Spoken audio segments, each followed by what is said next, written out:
our life for our mother, Ann Poplar. She was born into this world as Ann Slosar on October 12, 1913, and was known for most of her life as Annie. Our mother would not want today to be anything other than a celebration because she wanted everything she did to be a good time had by all. This is good stuff.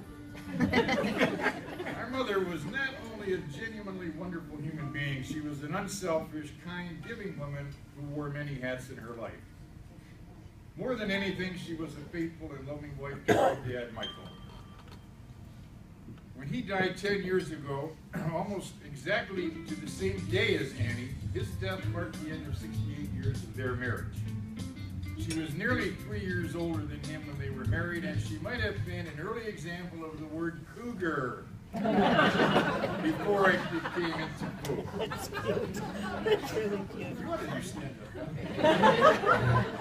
Afterwards, she must have decided to live for another 10 years to get a reminder of what single life was all about.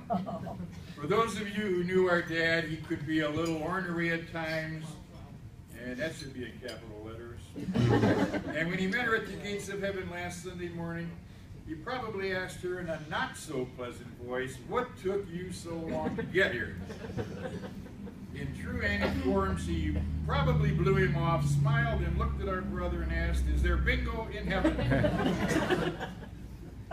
We 4 children could not ask for a greater mother in the world. As we grow older and some of us become parents, it cannot be denied how powerful a maternal instinct could be. 2 of her children could do absolutely no wrong. Our brother, Mike, take a choice, died 3 months after our dad. Tina, Marty, and I visited the nursing home shortly afterwards with the intention of not saying anything about his death.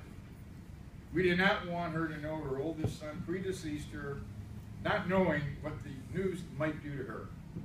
The first minute we walked into the room, her first verbal reaction to us were the words, "Something bad happened in our family yesterday." That's true. That's true. I was right there, and it's eloquently stated here, but she looked like she knew something. And don't ask me how you look when you know something, because I couldn't tell you that. But there was, I don't know if it's eye contact, I don't know if it's body language, I don't know if it's maternal, and maybe she didn't even have any inkling of what was going on, but we just had that gut feeling, folks, that she knew. To this day, we will never know if she just knew. Mick, Annie's oldest son, was the true reflection of our unselfish mother, always there whenever needed by anyone. Tina, our sister, is also another perfect reflection. Raise your hand, would you? Always so pleasant and always a friendly, comforting smile on her face, no matter how difficult things could be in her personal life. Tina, as your brothers, we could never express our gratitude enough for your ability to find time to be the caretaker that you were for our dad, our mother, and your husband, all at the same time.